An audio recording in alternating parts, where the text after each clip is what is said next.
Maraming mga tao umattend sa simbahan, matapat sila. No? Every week, bawat linggo, may pulis pa, may mga iba pang gawain, umattend sila. They know the songs, alam nila yung mga awit. Minsan, umawit na nga mga kapatid, nagsulit na.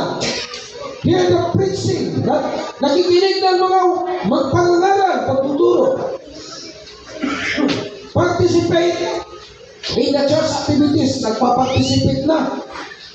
No, mayroon na silang partisipasyon sa church activities. No, nag-MC na, nag-song na, nag-testimony na, minsan nangangaral na, nagpatutuo na. Yet, years pass and their lives remain unchanged. Ngunit,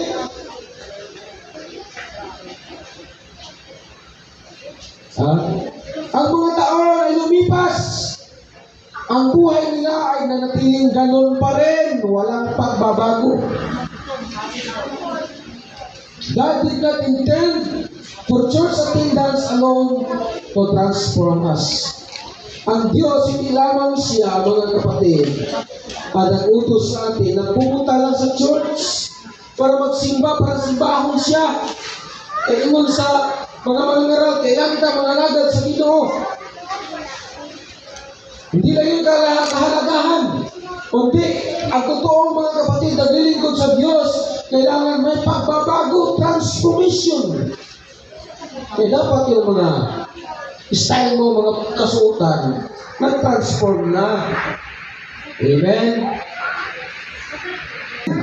For church attendance only, but to transform us. Sabi ng iba, matagal ka lang sige punta sa church, hindi pa rin nabago yung style mo. Diba? Minsan magkarinig tayo ng gano'n. He desires a change, heart and life inside and out. Ang Diyos gusto niya, baguhin tayo. Baguhin ating puso, ang ating buhay. Labas at loob. When we say loob, mga kapatid, hindi lang sa pananamit mahaba tayo. Hindi lamang sa supply ng buhok tayo maayos. Hindi lamang nag-iwas tayo sa mga makapal na lipstick o mga condition. Nag-iwas tayo sa mga tato.